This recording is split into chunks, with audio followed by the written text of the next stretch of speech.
Hello everyone, welcome back to my channel. अगर आप भी एलटी ग्रेड की प्रिपरेशन कर रहे हो और टीचर बनने का ड्रीम है तो ये चैनल आपके लिए बेस्ट है, क्योंकि अब मैं भी उसी की प्रिपरेशन कर रही हूँ। साथ मिलकर प्रिपरेशन करते हैं।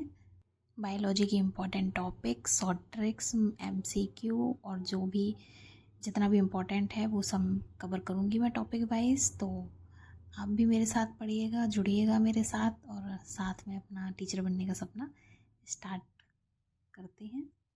तो आज का मेरा टॉपिक है जेनेटिक्स एंड ओवुलेशन। तो आज मैं जेनेटिक्स कर रही हूँ।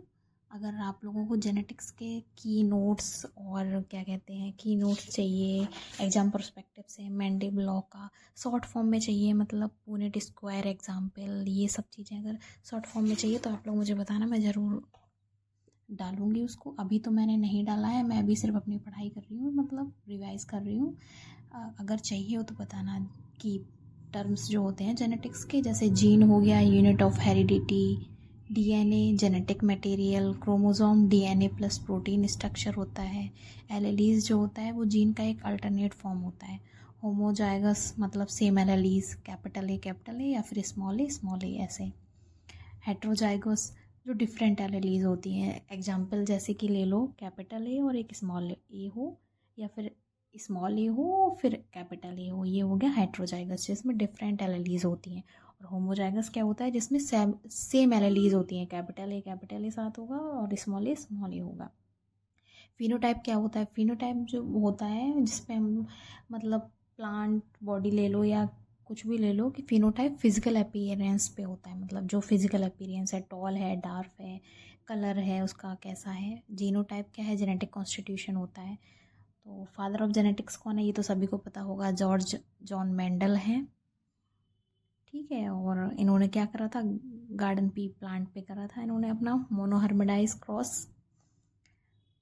तो ये सब शॉर्ट ट्रिक्स हैं, मेरे पास और भी हैं जो मैंने मतलब तैयार करके रखी हुई है। अगर आप लोगों को चाहिए तो प्लीज़ बताना, मैं ज़रूर उस पर वीडियो एक बनाऊंगी शॉर्ट फॉर्म में।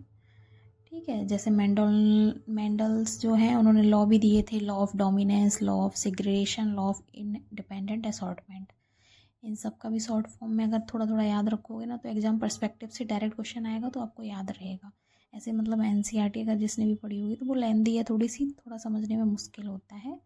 Law of dominance, dominate trait होता है जो एक्सप्रेस करता है, मतलब जो डोमिनेट होगा, प्लांट का ही एग्जाम्पल ले लो तो वो ही एक्सप्रेस करेगा। मतलब अगर कैपिटल टी है तो वो कैपिटल टी ही ट्रेट आएगा पेरेंट ट्रेट का उसमें, फिनोटाइप में। लॉ ऑफ सेग्रेशन है, एलेली सेपरेट होती हैं कब? During a gamete formation. Law of independent assortment में क्या होता है? ट्रेट जो है इनहेरिटेंट इंडिपेंडेंट, मतलब कि वो इंडिपेंडेंट हो जाते हैं असॉर्टमेंट में।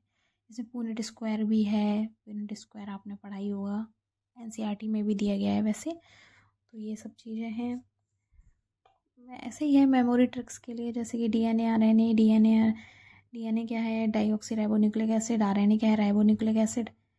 डीएनए है जो डबल स्टैंड होता है और सिंगल स्टैंड होता है आरएनए। ये सब चीज़ें हैं। मैंने तो सारी शॉर्ट ट्रिक्स बना के ऐसे ही पढ़ाई करी है। आप लोग मुझे बताइए अगर मैं गलत हूँ कुछ तो प्लीज़ मुझे बताइए, और मैं क्या कैसे कर सकती हूँ ये भी बताइए, क्योंकि एग्ज़ाम तो अब आ ही गया है ना। तो जितना भी मुझसे बन सकता है मैं अपने तरीके से बता रही हूँ। अगर मैं किसी चीज़ को गलत बता रही हूँ या कुछ गलत हो रहा है तो आप लोग प्लीज़ मुझे करेक्ट करिए और बताइए क्या कैसे करेक्ट तरीके से मैं कर सकती हूँ, और साथ में पढ़ते हैं। बाकी एग्ज़ाम की डेट तो आई गई है, जिस वजह से थोड़ा सा फोकस्ड रहना ज़रूरी है। इस टाइम पे फोकस्ड बहुत ज़रूरी है करना। तो चलिए साथ में पढ़ते हैं फिर।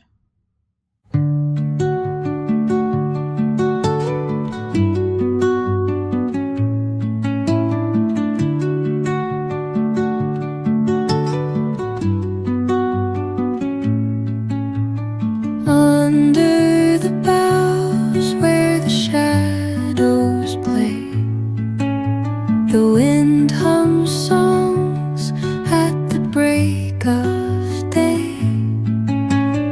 Whispering pines, secrets untold, carry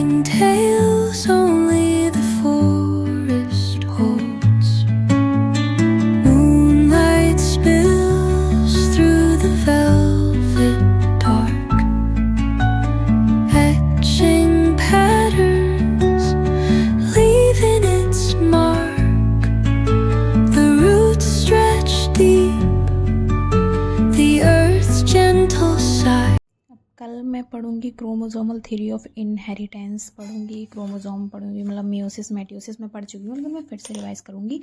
उसके बाद मैं लिंकेज रिकॉम्बिनेशन पढ़ूंगी, सेक्स डिटर्मिनेशन पढ़ूंगी, ये सब सारी चीज़ें पढ़ूंगी और भी पढ़ूंगी, आपके साथ शेयर ज़रूर करूंगी ये। और अगर मेरे वीडियो पसंद आया तो प्लीज़ कमेंट कर देना, सब्सक्राइब कर देना मेरे चैनल को। Thank you so much for watching my video.